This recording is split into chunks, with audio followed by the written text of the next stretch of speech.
Pessoal, a gente tem uma entrevista marcada aqui com o Oswaldo Mock Júnior. Ele é mais conhecido como Júnior Mock. Chegou numa hora ótima para a gente conversar sobre esses assuntos, né? Porque ele é advogado, está no seu terceiro mandato como deputado estadual. Mock está aqui no Band Cidade para falar das suas perspectivas e projetos para o ano legislativo. Deputado, pode chegar por aqui. Já peço desculpa pela minha falta de compostura, mas é que a gente está todo dia aqui falando de algumas coisas que elas não se resolvem, deputado. É importante. E eu não programei da gente falar sobre esse assunto, até porque não era essa a pauta, mas a matéria ficou pronta antes do senhor entrar e tal, então eu queria falar nesse assunto. Eu não consigo entender, como ser humano comum, como ser humano que pode um dia ir lá no PROCON, como é que eu posso entrar no PROCON sem alguém saber que eu estou armado com um revólver carregado para matar uma pessoa? E aí eu faço a pergunta para o senhor, não como advogado, mas como deputado, como alguém que tem um poder, que quem deu para o senhor foi o povo, né? Um poder de pelo menos perguntar para quem deveria ter colocado uma segurança melhor no PROCON e não fez. A gente sabe que já houve outros problemas no PROCON e que eles não são resolvidos. E agora aparece gente para falar, não, fica tranquilo que nós vamos resolver. Mas o Caetano já morreu. O que faz, deputado? Na verdade, o Brasil é o país que tem o maior número de leis no mundo. E, por consequência, é o que menos cumpre as leis também.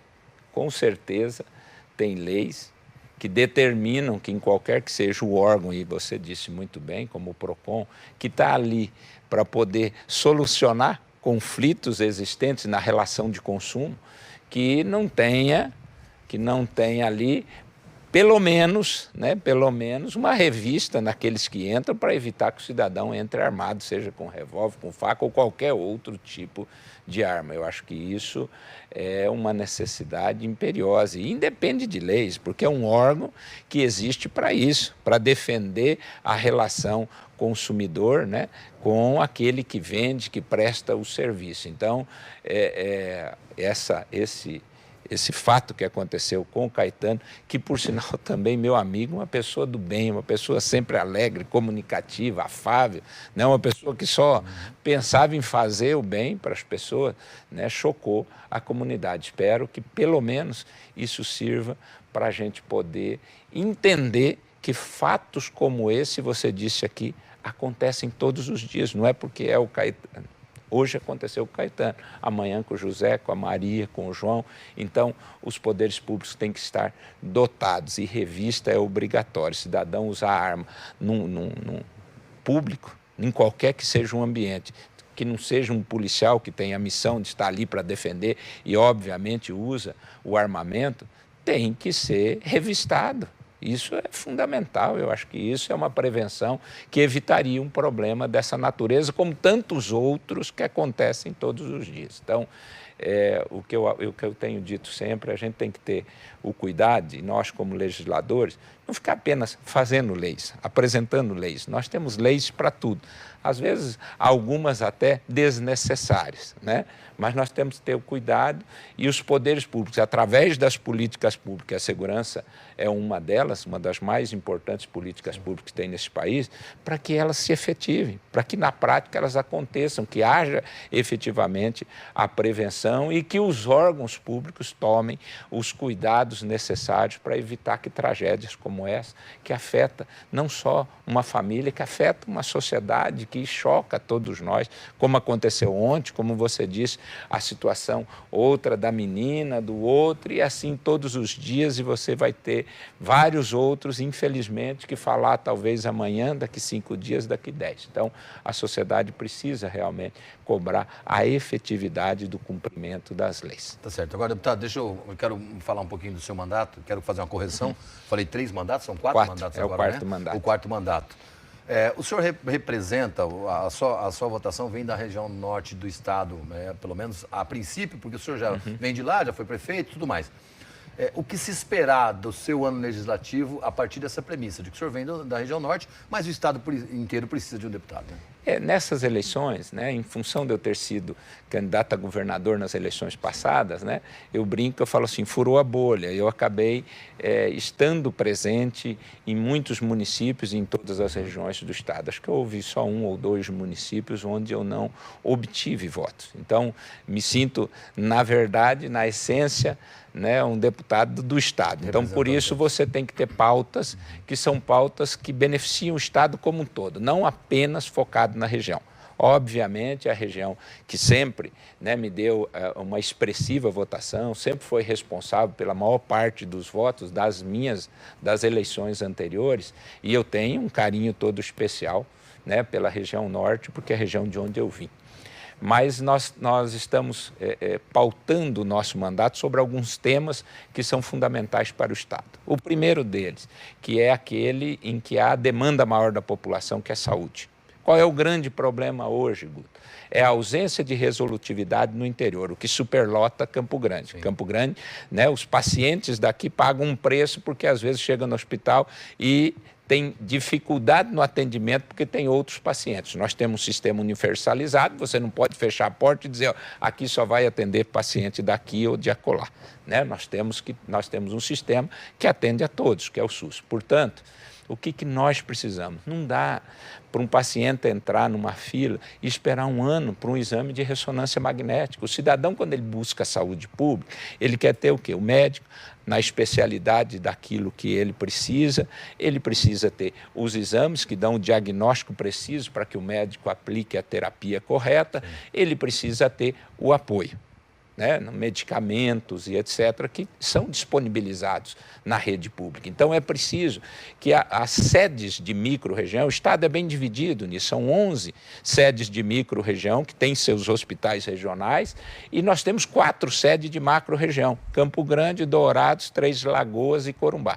Então, eles precisam ter o quê? Uma palavrinha mágica, resolutividade. Interiorizar a especialidade, interiorizar o diagnóstico, como eu disse, em cada uma das sedes da micro-região. Tem que ter, no mínimo, tomógrafo, ressonância magnética, ultrassonografia de última geração e o atendimento das especialidades. Não dá para você botar todo paciente, ter uma consulta especializada, tem que vir para Campo Grande. Houve um acidente que teve uma fratura exposta, bota uma ambulância, vem para Campo Grande. Na medida em que você resolve estas questões no interior, deixa para as sedes de micro apenas o que nós chamamos de alta complexidade, uma cirurgia do cérebro, né? Alguma coisa que é difícil, você não vai ter condições de atender no interior. Mas aquilo que é média complexidade tem que ser resolvido no interior. Com isso, essa resolutividade, esse fortalecimento e a regionalização de fato acontecendo, nós vamos melhorar muito a saúde pública do Estado. A segunda, que é outra política pública demandada,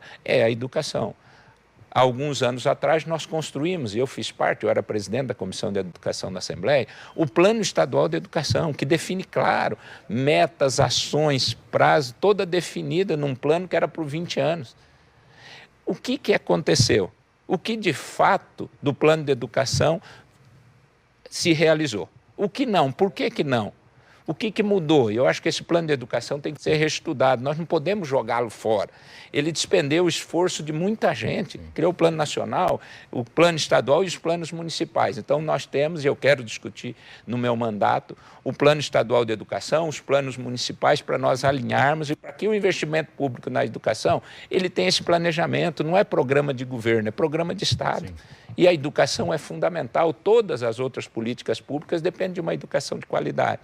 Então, quero discutir, sim, do ponto de vista macro, a educação. Quero discutir a questão dos incentivos fiscais. Nós temos um programa que ele é extremamente atrativo para as empresas virem no Brasil. Um dos programas de incentivos fiscais, que é o antigo MS Empreendedor, mais atrativos do país. Entretanto, internamente, ele é um pouco injusto. Por que razão? Quando você dá o mesmo incentivo fiscal, por exemplo, para Três Lagoas, para as regiões que se divisam com centros consumidores grandes, como é o caso de São Paulo, Paraná, e ele é o mesmo para o cidadão que está lá em Pedro Gomes, lá em Coxim, ou lá em Porto Murtinho, você cria uma dificuldade natural, porque o investidor vai para lá. Então, é preciso que nós possamos reorganizar isso de forma que, de acordo com a vocação econômica de cada uma das regiões, você tem um incentivo diferenciado. A empresa vem para cá. O empresário, eu quero investir no Estado, o incentivo é bom, nós temos o recurso do FCO, que é o recurso mais barato disponível para poder industrializar, o Estado pode direcionar para isso, mas para esse tipo de indústria eu quero que você vá para essa região. Aí você faz com que o Estado todo se desenvolva. Você gera emprego, você gera renda, você faz investimento, circula, a economia do Estado circula. Então, nós temos outra pauta que eu quero discutir, é essa questão relacionada aos incentivos fiscais e a atração de indústria para a geração de emprego e renda. Outra questão demandada pela população. Nos últimos 4 anos, nós não tivemos uma política habitacional destinada à população de 0 a 3 salários mínimos. Quem ganha acima disso vai na Caixa Econômica, tem recursos, tem programa. Abaixo disso, que é a grande demanda, nós não temos, parou os programas habitacionais.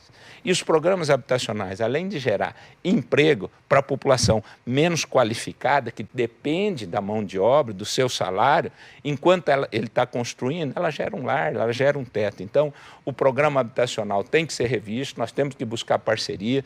Eu disse, como eu sou do MDB hoje, o Ministério das Cidades é de um integrante do MDB, já solicitamos audiência em Brasília para destinar recursos, que o Estado precisa fazer isso. Eu conversei com o governador, me coloquei à disposição para ser parceiros nessas discussões, para a gente implementar. Eu acho que nós vivemos um momento importante. O Estado está numa condição boa, o governador é uma pessoa experiente, inteligente, preparada para conduzir os destinos do Estado, e acho que ter a parceria da Assembleia, as discussões de temas que são fundamentais, vai mudar a nossa realidade. Então, pauto o mandato por estas questões macro. E, é claro, dentro delas, né, eu falo, tem questões transversais, a questão do deficiente. Né, eu presidi a PAI durante 4 anos, né, conheço a política do Estado nesse sentido, a questão do idoso, né, a questão da criança e do adolescente. Então, são questões que a gente fala transversais, que todas as políticas públicas têm que dar